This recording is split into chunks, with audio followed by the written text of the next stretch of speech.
Hey everybody, this is my Angelfish tank and it is long overdue for some maintenance. The water in there is clean enough, it's just the tank itself is getting a little on the filthy side.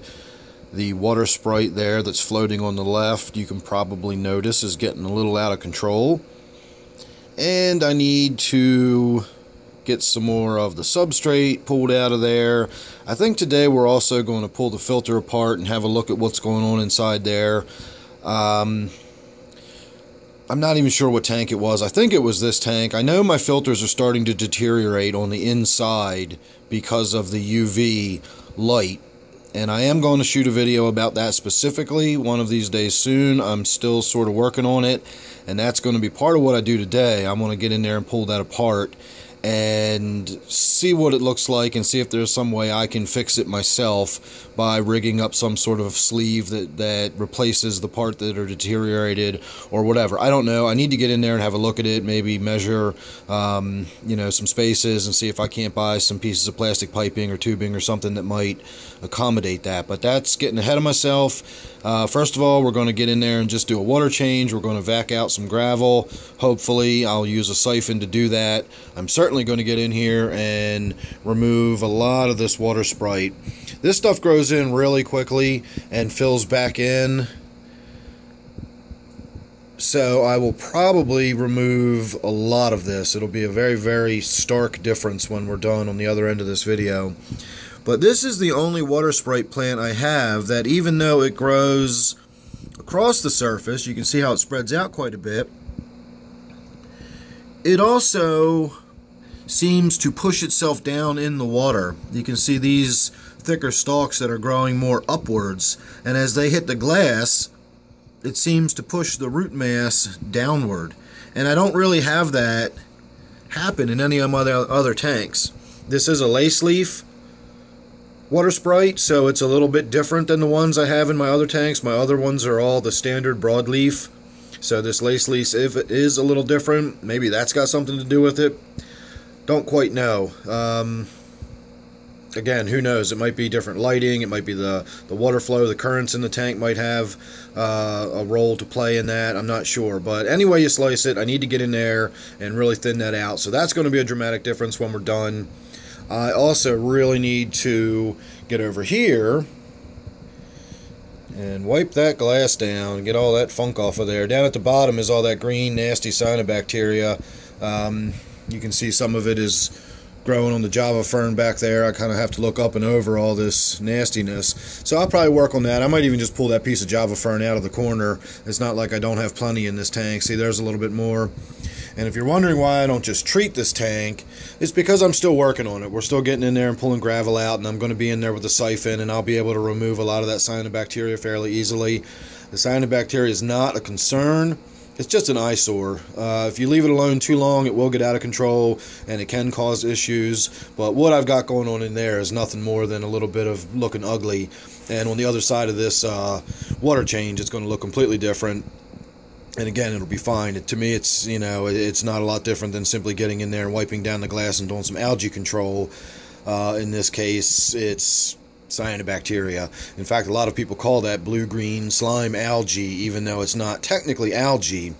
So again, that's why I'm not worried about it. When we get to the point with this tank where I am ready to actually move forward with putting the darker substrate in there and really getting this tank set up and established the way I want it, then I will get in there with my Ultralife treatment, and we'll get in there and really knock it back and kill it back. I'll give you a little bonus look over here real quick. I know this is a video about my Angelfish tank, but for my regular viewers, you'll know that I got in here recently and used that blue-green stain remover from Ultralife in this tank, and it was loaded with that stuff.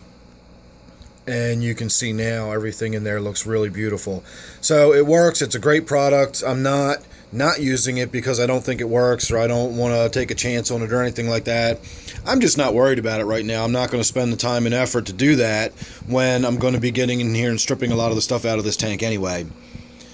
So I'm going to get started.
Alright everybody, here is my Sun 304B canister filter.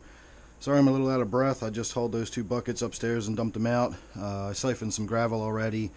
I don't know how well the footage turned out, so you may or may not have seen me doing that already. Either way, now we're going to get on to the filter. If you've never seen one of these before, this is a pretty basic filter. It goes by many names, but it's a Sun 304B. This actually closes the valve and creates it watertight. I've got it shut off, so now I want to do that, which closes these valves and keeps the water in the tank. So we're just going to set that off to the side. You undo these clips, and you undo these side clips that actually create the seal, and inside you have your UV light. So I always keep a square bucket to set that in. That's going to sit there. This is going to be what we put our trays in. So last time I was in here, I swapped these around. This part here is what I'm talking about as far as the UV light damaging it. The UV tube sits down in this and it forces the water to the bottom of the canister, and then it comes up through all of these trays. So the light does not extend all the way to the bottom. So what I think I did was I took the two damaged trays that were up top and I put them down at the bottom. So if I'm not mistaken, this tray here, yeah, see, that is what it looks like without. That's what the UV light did to it. It completely deteriorated all of that column. So this tray should look the same way. See, it's completely gone. This used to be the tray that was on top, closest to the light, and all of that is gone. So I've switched them around so that these are now on the bottom. It's effective, but it's not as effective. So what I would like to do is find something that I can just, a plastic tube that would actually just sort of fit down in here and replace that tube, rather than try to replace these trays, because I found these trays online and they're pretty expensive. It's almost worth just simply buying a new filter and getting a new UV bulb and everything along with it. So I'm going to go over, get this stuff sorted out. We're going to dump this down the drain, and we're going to repack all of these, put it back together, and by then it should be time to start wiping the glass down and filling the tank up. Alright everybody, we're coming down the home stretch. I've got the filter all put back together, but I did not put any water in it. It's completely empty at this point. I used to fill it almost entirely with water, so when I restarted it, it was not as difficult. But what we're going to do today is restart it empty. And you'll hear that some water that was in the line is now running through to fill it up. And it should get a siphon going, even with the surface skimmer exposed. I guess I'm not sure where the camera's pointing, but you can see how that surface skimmer is exposed. So that'll be sucking air in, but it shouldn't suck too much in. I'm not too worried about it right now. I just want to get it up and running. So this pump is your primer pump. Okay, now that's just the siphon. I don't have it plugged in yet. Here's the plug. So this is just water filling the canister and pushing the air back out through the other side. Once it's full, I'll simply plug it in, and it'll have to, a few bubbles in the system that it needs to work out. I usually just rock it gently back and forth until the bubbles work their way out, or you can try pumping this. That'll get the bubbles out. But right now we're simply filling with water. And in fact, I can probably go ahead and get this plugged in right now. This is the hard part, reaching under here. Oh, that wasn't so hard at all, was it? Now I'm also going to turn off my UV light, but we'll talk about that here in a moment. So you can hear the impeller rattling around. It doesn't have enough water in it to actually get to where the pump is, which is in the lid or the housing, the top part of this housing. So now we've got enough water, and now we're actively pumping and we're actively cycling through now. And you can hear those occasional noises. That's just bubbles working their way out of the system. Now while that surface skimmer is still exposed, it's going to continue sucking air in, so we won't worry about that for now. But that's just basically putting it back together and getting it started up. So I'm going to go make sure I don't overflow my tank here. I've done that before, believe it or not. And we'll have one final look at the tank here.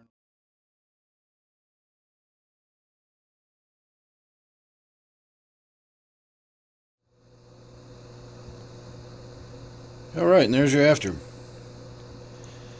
So I know a lot of you are probably thinking that you liked it better before, and that's okay. I actually do too, but it's just got to be done. I have to thin the plants out occasionally. I need to get some of the tannins out of the water.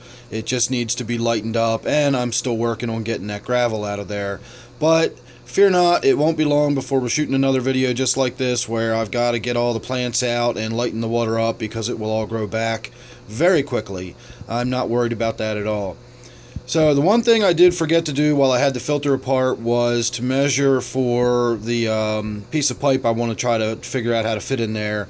But I've got other filters of the same type that are having the same issues, so the next one I get in and clean, I'll try to remember to do that. As far as what I did in the tank, other than what we saw in the video, I simply wiped down the glass, and that was about it. If you look over here, you can see where I've removed quite a bit more of the substrate. So we're getting down to bare glass in a few places. I could have gotten there and done a little better job with removing some of the cyanobacteria, but again, it's not anything that concerns me. You don't really even notice it. You got to kind of look in there to really tell that it's there. One thing I do want to do at some point, if you'll see that Anubias in the back, all of those small leaves and small plants, those are little babies that I can pluck right off of the main rhizome, and then I can actually move those around and put them in some of my other tanks. I'd like to think about maybe putting some of them in my T-bar and gudgeon tank and seeing if I can't get them to take root and grow in there, since I have such a difficult time with everything else. So that's what the tank looks like after. One other thing I did want to show you while we've got this tank in front of us is my little male cherry barb. He's finally come out of quarantine. He's now in the tank where he's going to spend the rest of his life, hopefully. And look how bright red he's already gotten. And as far as I can tell, he's not even matured and has not even paired off with the female yet. I do have a female cherry barb in here, but he does not seem to be interested in her yet. He spends more time hanging around the Serpae tetras and just kind of doing his own thing. So hopefully in time we will be able to get him to pair off with the female. I can't even find her. There she is. That's my female cherry barb right there. Much duller in color.